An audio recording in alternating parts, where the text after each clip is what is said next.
Alrighty, cool. Welcome back to part two. So I just got back from the kitchen, was able to rinse the apples thoroughly, and then I forgot to mention basically in the first part of the just making the pineapple cider is that you have two parts of fermentation. You have your primary fermentation and also your secondary fermentation as well. And within your primary fermentation, that's basically when the yeast gets to go into work and eat all the sugar and convert that basically into alcohol and CO2. And that typically happens within 7 days. A lot of people have been asking me like, hey, I want a recipe where I can brew today, drink tomorrow.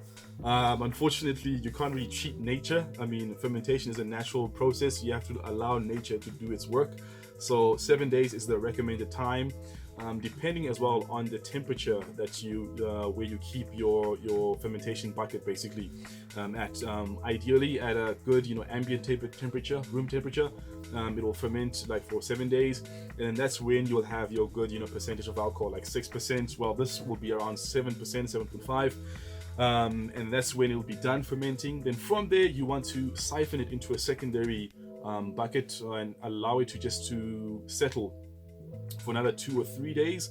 What other people like to do is that after fermentation, primary fermentation, they just move it into the bottles basically.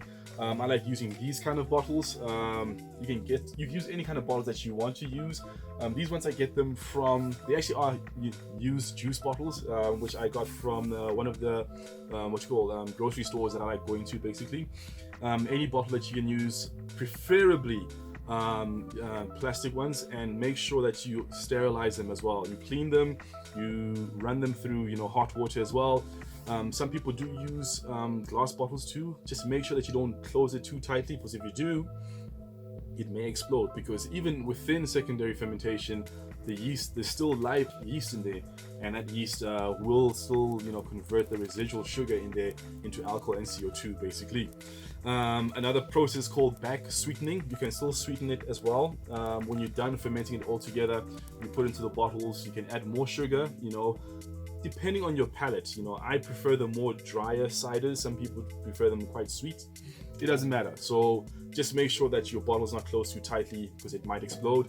And you can refrigerate it. As you refrigerate it, what that does, it helps with getting the yeast out of suspension. You'll see that there'll be a little sediment forming at the bottom of your bottle over there. That's just yeast done doing its job, going to sleep. Some of them is actually dead yeast going to the bottom of your bottle right there. Now, what we're going to be doing right now is, obviously I have 3 liters of pineapple juice. I have my pineapple essence over here. I'm just going to use 1 teaspoon.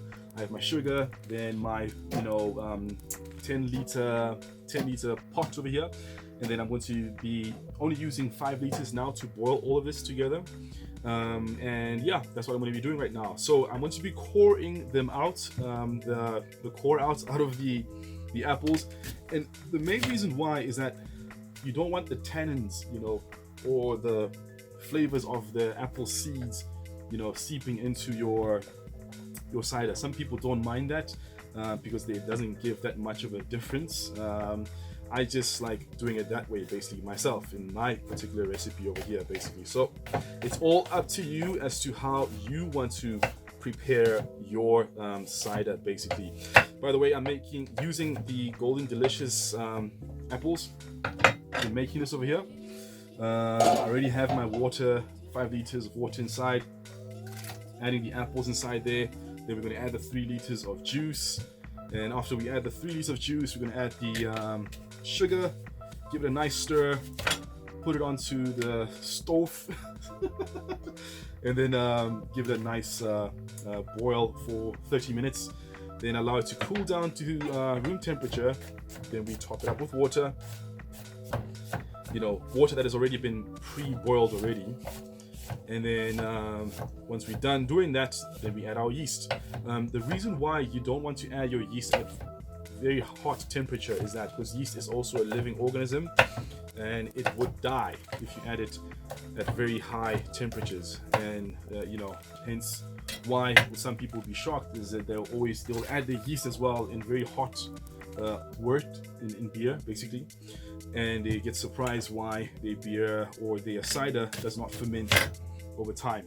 Basically, it's because the yeast was killed. So make sure that you don't do that, basically. This one still has a little bit of apple core in it. That doesn't matter. So but the main reason why we want to boil it is that we're also going to be extracting the apple juice as well out of it.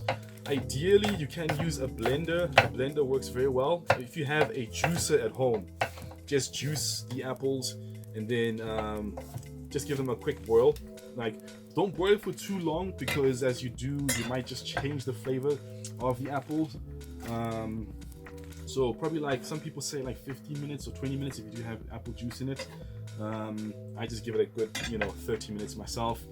If you are a guy who specializes in making ciders, you can comment on the bottom, give us some feedback. What do you think about this recipe? Try it out, and maybe we can make some comparisons between this recipe and yours, basically. The lockdown drank pineapple cider and your ones as well, basically. Cool. We're just gonna keep dicing up these apples over here, throwing it all up in that side, and see how it comes out. It's gonna be a long process over here, so there we go. And just keep pouring it out. Yeah.